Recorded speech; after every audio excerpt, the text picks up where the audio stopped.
Sebelumnya saya buka. Assalamualaikum warahmatullahi wabarakatuh. Waalaikumsalam warahmatullahi wabarakatuh. Waalaikumsalam warahmatullahi wabarakatuh.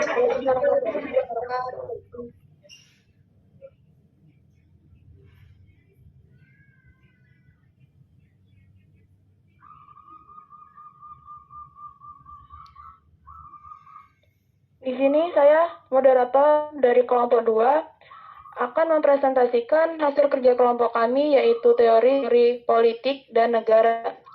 Sebelumnya, izin memperkenalkan diri, nama saya Amil Irwana dengan NPM 2213032005 bersama teman-teman saya, yaitu yang bernama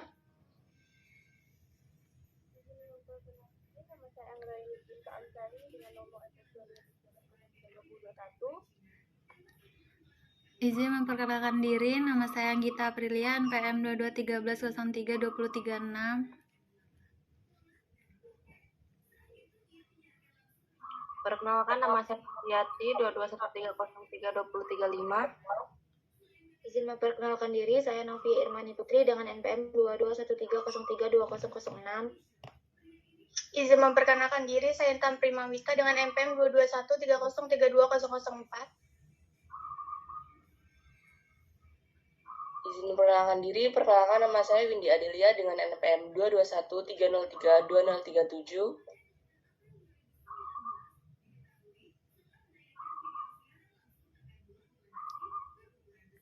Baiklah, materi pertama akan dijelaskan oleh teman saya.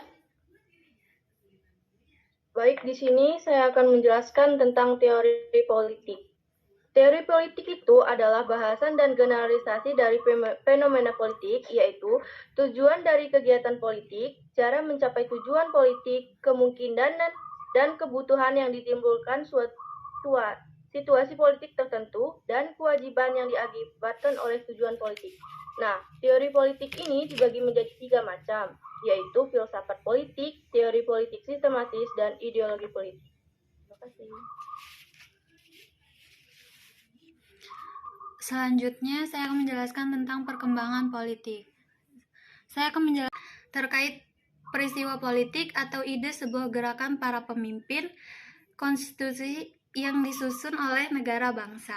Pada ilmu bidang sejarah juga saling berkaitan satu sama lain. Misalnya bidang sejarah sosial dengan bidang sejarah ekonomi dan sejarah militer. Selanjutnya, menurut George B., perkembangan ilmu politik dibagi menjadi 3 zaman, yaitu zaman Yunani kuno, zaman Romawi, dan zaman modern. Zaman Yunani kuno, yaitu manusia sudah memiliki kesadaran tentang dampak dari ilmu politik yang membahas studi politik sebuah negara. Zaman Romawi, yaitu sudah menonjolkan diri pada proses kajian ilmu hukum, di mana persoalan yang mempunyai peran penting adalah kaitan agama dan negara. Selanjutnya, zaman modern. Zaman ini sudah banyak pendekatan dalam ilmu politik. Nah, di sini saya akan membahas 3 pendekatan, yaitu pendekatan institusionalisme, pendekatan perilaku, dan pilihan rasional.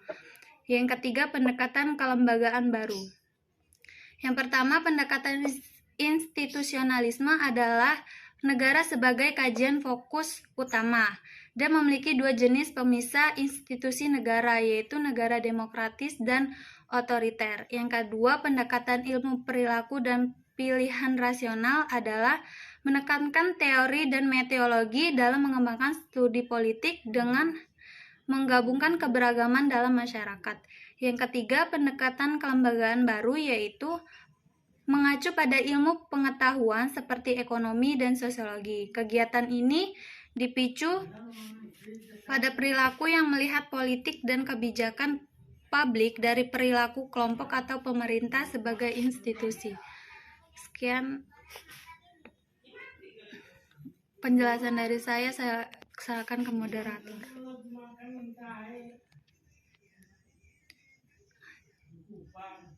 Baik, materi berikutnya akan dijelaskan oleh Intan. Baik, di sini saya akan menjelaskan mengenai kontribusi ilmuwan dalam perkembangan teori politik.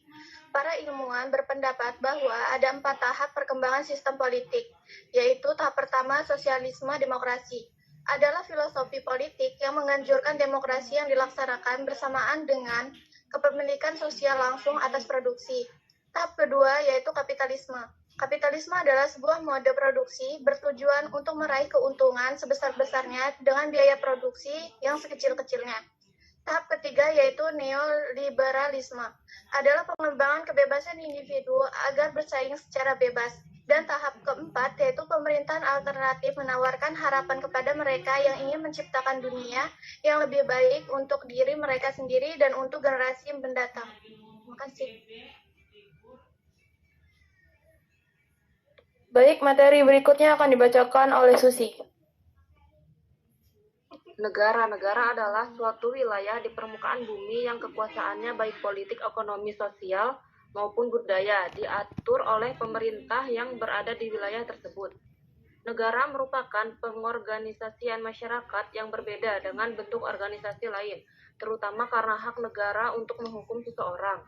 Negara dalam strukturnya bisa dibedakan dalam suprastruktur politik dan infrastruktur politik.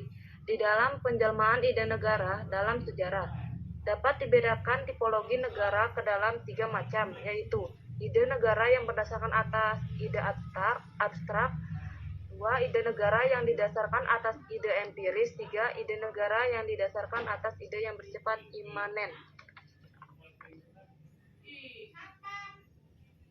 Baik, materi berikutnya akan dipaparkan oleh Novia.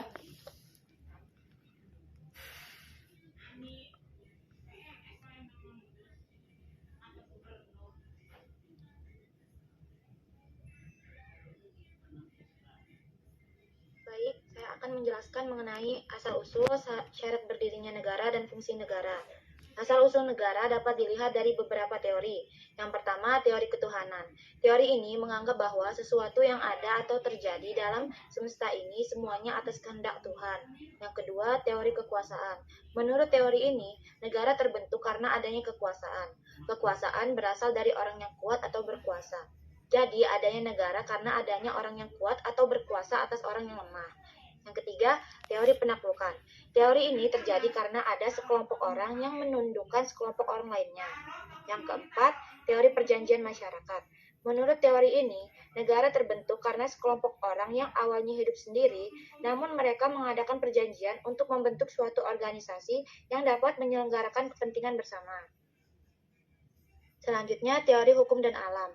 Menurut teori ini, negara lahir karena adanya kekuasaan alam yang berlaku di setiap waktu dan tempat. Yang keenam, teori filosofis atau metafisis. Teori ini menganggap negara berdasarkan atas renungan-renungan filosofis yang sudah ada. Yang ketujuh, teori historis. Teori ini menganggap lembaga-lembaga sosial kenegaraan tumbuh secara evolusioner sesuai dengan kebutuhan waktu. Selanjutnya, syarat berdirinya negara. Dalam konteks hukum internasional, negara dimanifestasikan atau terbentuk oleh setidak-tidaknya unsur yang sebagaimana tertuang dalam Konvensi Montevideo tahun 1993 tentang hak dan kewajiban negara, yaitu adanya pemerintah yang berdaulat. Peran pemerintah adalah sebagai atau untuk mengatur dan memiliki kewenangan untuk membuat kesejahteraan, keamanan, maupun ketertiban warga negaranya. Yang kedua, adanya wilayah. Wilayah di sini adalah suatu tempat yang ditinggali suatu kelompok warga negara yang di dalam tempat tersebut terdapat potensi alam yang dapat dimanfaatkan, mulai dari darat, laut, maupun udara. Selanjutnya, adanya warga negara. Warga negara merupakan mereka yang menempati suatu wilayah dalam suatu negara dan mereka wajib menaati hukum yang dibuat oleh pemerintah tersebut. Selanjutnya, adanya pengakuan dari negara lain. Jika suatu negara kemerdekaannya belum diakui oleh negara lain, maka negara tersebut belum makmur. Selanjutnya, fungsi negara. Fungsi negara secara umum ada 4, yaitu melaksanakan ketertiban dan keamanan, meraih kemakmuran dan kesejahteraan, selanjutnya mempertahankan serta menegakkan keadilan. Sekian, terima kasih. Baik, materi berikutnya akan dibacakan oleh Windy.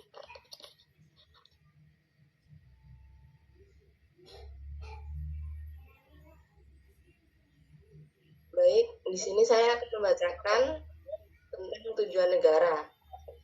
Tujuan negara itu tidak hanya satu, melainkan banyak dan tidak hanya menjamin kedudukan hukum dari warga negaranya saja, tetapi memakmurkan rakyatnya dan menyelenggarakan kebudayaan. Di sini tujuan negara dalam masalah proklamasi kemerdekaan pembukaan Undang-Undang Dasar 1945 yaitu untuk memajukan kesejahteraan umum, mencerdaskan kehidupan bangsa, dan ikut melaksanakan ketertiban dunia yang berdasarkan kemerdekaan, perdamaian abadi, dan keadilan sosial. Profesor Mr. Muhammad Yamun berpendapat bahwa tujuan negara dibagi menjadi dua macam, yaitu tujuan nasional dan tujuan internasional. Tujuan nasional terdiri dari yang pertama, kebahagiaan dalam negara, yang kedua, kemajuan kesejahteraan umum, yang ketiga, kecerdasan kehidupan bangsa. Sedangkan tujuan internasional terdiri dari kemerdekaan, perdamaian, serta keadilan sosial. Mungkin itu saja yang dapat saya sampaikan. Saya kembalikan kepada moderator. Baik, terima kasih untuk teman-teman yang sudah menjelaskan materi tadi. Nah, kita membuka 3 pertanyaan. Untuk teman yang ingin bertanya, dipersilakan. Baik, untuk Ulan.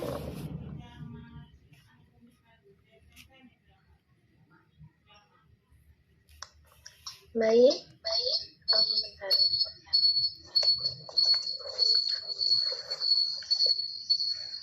Izin bertanya,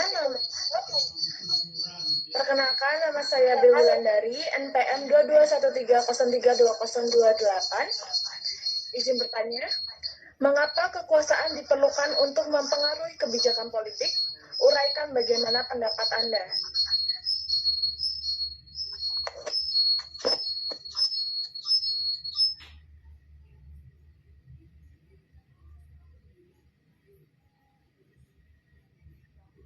Baik, berikutnya Emtoi.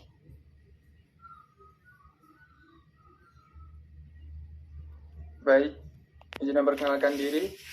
Nama saya Muhammad Thoyyab Ma'ruf dengan NPM 2213032017. Di sini saya ingin tanya, dari pengertian negara tadi kan ada 3 macam yang membedakan tipologi negara.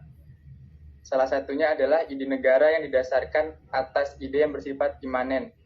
Pertanyaan saya, ide yang bersifat imanen itu apa?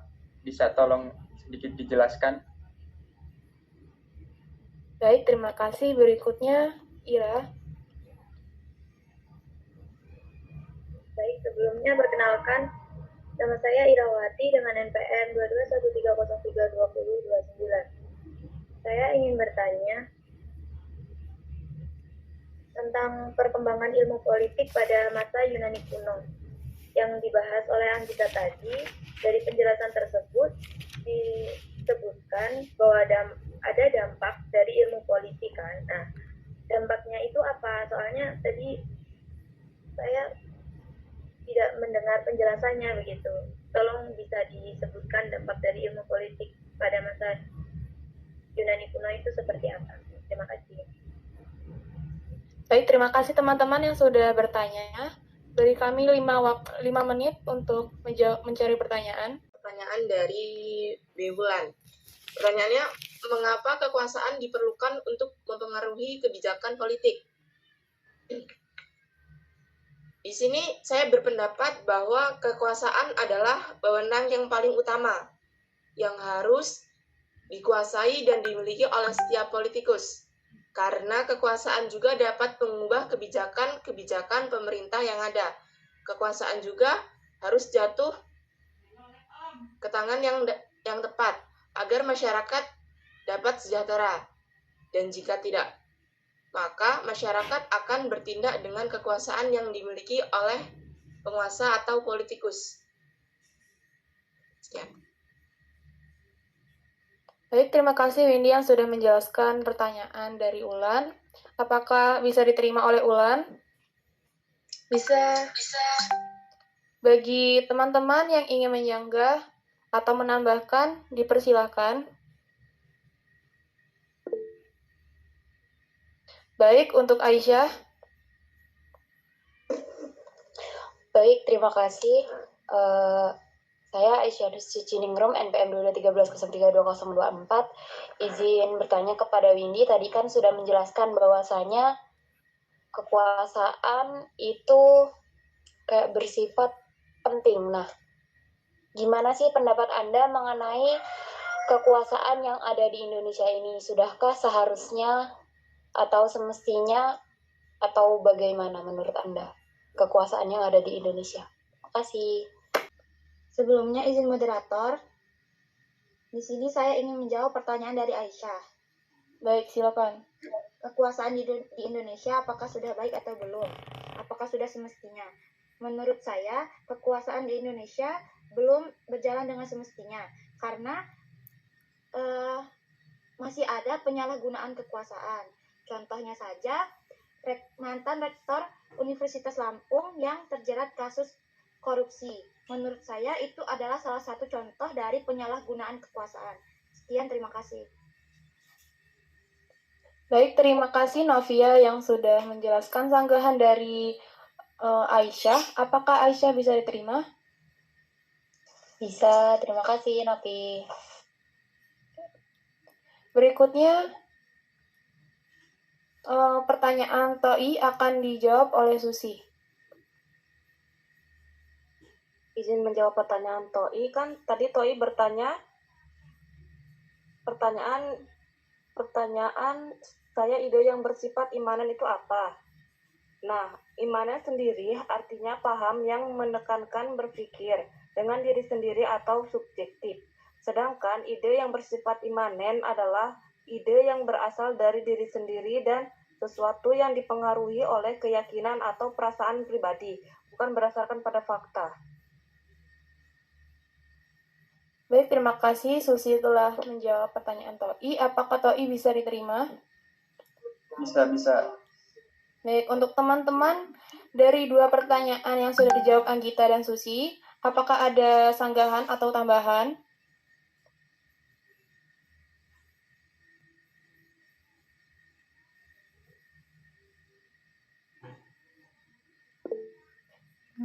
Cukup. Baik, mungkin itu